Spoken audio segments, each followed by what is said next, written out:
नहीं, मैं आपका फंड का पैसा दिलवा दूंगा। तो फिर और लड़के ही आ रहे तो बच्चे आपको दे देंगे पैसा? मेरा मिले चलो उनके काम में तो आ जाएगा। नमस्कार दोस्तों, आज है 2 फरवरी 2026 और दिन है संडे। अभी खांसी दोबारा से हो गई है लेकिन कम है क्योंकि सारा दिन रेस्ट ही किया है। आज ड्यूटी तो मैं गया ही नहीं कहीं। ड्यूटी इसलिए नहीं गया क्योंकि बाहर बहुत ज़बरदस्त बारिश और बारिश के साथ जो है बिजली चमक रही है, बिजली गिरी भी है। यहाँ आस पास के इलाके में गिरी है। अंकल का फ़ोन आया था अभी कि पास के घर में बिजली गिरी है और उसका बेटा माँ बेटा जो है बाहर बैठे हुए थे, तो बिजली जैसे गिरी तो बेटा उछल के कहीं गया होगा। अब कुछ हुआ नहीं हुआ ये तो कल सुबह ही पता चलेगा। फिलहाल मैं आपको एक वीडियो दिखाने वाला हूँ, आप इस आदमी को देखिए। नहीं, मैं आपका फंड का पैसा दिलवा दूंगा। तो फिर और लड़के ही आ रहे तो बच्चे आपको दे देंगे पैसा? मेरा मिले चलो उनके काम में तो आ जाएगा। नहीं तो आपको घर बैठना चाहिए ना। आप यहाँ कूड़े के ढेर पे बैठे हुए हो, ये गलत है ना। उन्होंने घर तो हम नहीं घर तो क्या करना। तो घर जाओ, अभी ऐसे मत बैठो ना, अच्छा नहीं लगता ऐसे। या तो आप किसी पार्क में बैठे हो, कहीं जंगल में बैठे हो तब तो ठीक है। यहाँ कूड़ा पड़ा है चारों तरफ, देखो आप। चाय के पैसे दे दिए ना पक्का? मैं दीदी पे पैसे हैं आपके पास अभी? हाँ 5-10 रुपये है। रात को ना मत सोना ये सड़क पे ऐसे कहीं। आप कह रहे कि जहाँ दिल करता है वहाँ सो जाता हूँ। अपने घर जाओ, बच्चे हैं आपके जब केयर करते हैं इतनी। राणा जी तो कह रहे कि आपकी बेटी भी केयर करती है आपकी। तो सब वो मैंने अपनी नौकरी भी गवा दी ना। सुना नहीं। नौकरी गवा दी तो आपने अपनी गलती से गवाई ना। हाँ तो कम से कम घर तो रहो। या तो बच्चे सेवा ना कर रहे हो तब तो बात भी है, अब बच्चे भी सेवा कर रहे हैं। आजकल तो मैंने दोनों बच्चे बड़ी की शादी कर देनी थी मैंने तो आज तक। शादी कर देनी है? शादी कर देनी थी मैंने। शादी तब करोगे ना जब घर पे रहोगे, उनकी सुनोगे, उनसे कहोगे कुछ, तभी तो। अब इतनी दूर तो आप यहाँ बैठे हो और ऐसी हालत में बैठे हुए हो। मैंने कर देनी शादी शुदी मैंने पर क्या बताए। दाढ़ी आपने इतनी बढ़ा रखी है, मेरे को तो पहचान में नहीं आए। वो तो आपने बुलाया ना मेरे को, तब मेरे को पहचान में आए। हम तो पहचानते हैं ना किसी को। हाँ, चलो घर जाओ घर। मैं घर फ़ोन कर लूँगा आपके, ठीक है? राणा जी से नंबर ले लूँगा मैं आपका ना, ठीक है? मिल जाएगा पैसा। पैसा मिल जाएगा आपका, हाँ। मैं ट्राई करता हूँ कितना ईपीएफ में कितना पैसा पड़ा हुआ है, ठीक है?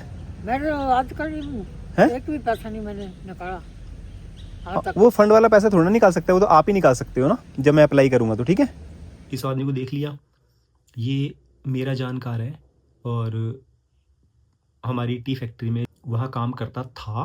फिर वहाँ से इसने छोड़ दिया और काम छोड़ने के बाद इसने क्या किया कि सड़क गली गली भटकने लगा और लोगों को झूठ बोल बोल के पैसा ऐंठने लगा। इसका नाम है सुभाष चंद, ठीक है? इसने मुझे भी धोखा देना चाहा कल, और आपने देखा ही कि ये कूड़े के ढेर में बैठा हुआ है और चाय पी रहा है। मैं इसको 500,000 रुपये देने वाला था। ये पूछा कि भाई चाय के पैसे हैं, कुछ और पैसे चाहिए? तो कह रहा हाँ चाय के पैसे तो मैंने दे दिए, अब मुझसे पैसे क्यों नहीं ले पाया? एक तो जैसे मैं तो भगवान की पूजा पाठ करता हूँ तो मेरी मेहनत की कमाई तो ऐसे जा ही नहीं सकती। दूसरी चीज़, राणा जी और जो फैक्ट्री में काम करने वाले दूसरे वर्कर हैं, महेंद्र है, रामेश्वर हैं, वो सब इनके बारे में जानते हैं, इसलिए इसकी हिम्मत नहीं हुई कि मुझसे पैसे मांग सके। बस यही बोलने लगा कि भाई घर वाले केयर तो करते हैं, मैं ही ऐसा हूँ, ऐसा बोला इसने। मैंने कहा कि अब यहाँ जैसे बैठे हो तो अंधेरा होगा तो घर तो चले जाओगे? तो बोला कि भाई नहीं, घर कहाँ जाना। मैंने कहा तो सोओगे कहाँ? बोलता कि रास्ते में जहाँ जगह मिल जाए वहीं सो जाऊँगा, मतलब बिना रजाई के, बिना चद्दर के, ऐसी बारिश में पॉसिबल है? अब उसकी बेटी का मुझे फ़ोन आया अभी, क्योंकि अब ये घर पहुँचा होगा तो इसने एक्चुअली लालची है ना। जहाँ पैसों की बात हुई कि ईपीएफ का फंड का पैसा निकालना है, इसका प्रोविडेंट फंड जो है सरकार के पास फंसा हुआ है, वो मैं निकलवा सकता हूँ। तो ये अपने घर पहुंचा, अपनी बेटी शिवानी को बताया कि भाई ऐसे ऐसे तू बात कर ले, और अब शिवानी का नंबर तो मेरे पास आ गया और मेरा नंबर जो इन्होंने राणा से ले लिया होगा या इनके मोबाइल में पहले से फीड होगा, क्योंकि शिवानी ने मेरे से पहले भी 2-3 बार बात की है। तो उसका दोबारा फ़ोन आया, मैंने कहा कि तुम इसके साथ ऐसा सलूक क्यों करते हो? तो वो खुद बोली कि हमारा कहना नहीं मानते हैं और बाहर ही भटकते रहते हैं, रात को आ जाते हैं। यहाँ झूठ पकड़ा गया कि रात को आ जाते हैं रोज़, जबकि उसने सुभाष ने मुझे बोला था कि रात में जहाँ जगह मिलती है वहाँ सो जाता हूँ। तो ये पुलिस कंप्लेंट बनती है, हालाँकि मैं तो नहीं करने वाला, लेकिन कभी ना कभी तो पकड़ा ही जाएगा, है ना? पाप का घड़ा भरता ही है। जब भी किसी से 500, 1000, 2000 लेता है झूठ बोल के, तो वो राणा जी को और महेंद्र को, फैक्ट्री के वर्कर्स को आके बताता है, कि वो मैंने फुद्दू बना दिया, मैंने बेवकूफ़ बना दिया और मैंने ऐसे पैसे ले लिए, उसको उल्लू बना दिया, ऐसा। तो ये चीज़ें पकड़ी जाएँगी और पिटाई भी होएगी फिर। और दाढ़ी आपने देखी कैसे बढ़ा रखी है, नाखून इतने लंबे-लंबे राक्षस जैसे। और गंदगी में बैठ के चाय पी रहा है, दूसरों को दिखाने के लिए कि भई दूसरों के मन में इसके लिए दया भाव आ जाए। तो ऐसा नहीं करना चाहिए। तो दोस्तों, ये टॉपिक तो हो गया। अभी जो है शिव पुराण का युद्ध खंड का आखिरी अध्याय 58 चैप्टर नंबर जो है मैं आपको बताने जा रहा हूँ। और ये चैप्टर है निहरलाद, जो कि हिरण्याक्ष यानी दिति का सबसे छोटा पुत्र था और इसका वध भगवान शंकर ने किया था। जब दिति ने निहरलाद को बताया कि भी ऐसे विष्णु ने जो है तेरे पिता का वध किया है हिरण्याक्ष का, तो तुझे इसका बदला लेना है। तो वो रोने लगी, तो निहरलाद जो है अपनी माँ को यानी दिति को आश्वासन देते हुए, तसल्ली देते हुए कहता है कि आप चिंता न करें, मैं समस्त देवताओं को जीत लूँगा। ऐसा कह के वो देवताओं पे विजय प्राप्त करने के लिए विचार करने लगा। अब उसने अपनी माँ से कहा कि हे माते, देवताओं का जो बल है वो ब्राह्मणों में है। ब्राह्मणों में क्यों है? ब्राह्मण यज्ञ हवन करते हैं और जो भी समिधा भोजन चढ़ाते हैं वो देवताओं को जाता है, तो उससे देवताओं को बल मिलता है। तो मैं पृथ्वी पर समस्त ब्राह्मणों का विनाश कर दूंगा, आप चिंतित ना हो।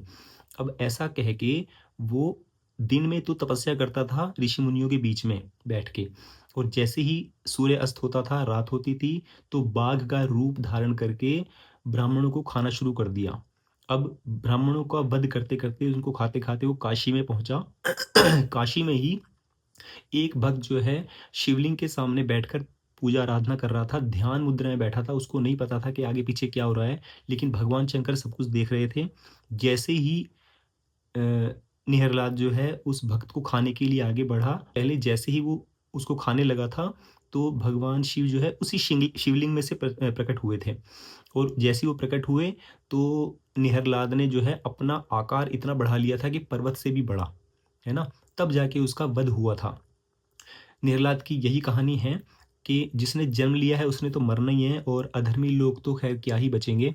तो निहरलाद का वध यहाँ समाप्त हुआ। और युद्ध खंड जो है शिव पुराण का 58वां चैप्टर, वो भी खत्म होता है। अगला जो भी है शिव पुराण का कौन सा चरण शुरू होता है वो हम अगले अध्याय में चर्चा करेंगे। अभी के लिए दीजिए इजाज़त। जय श्री राम।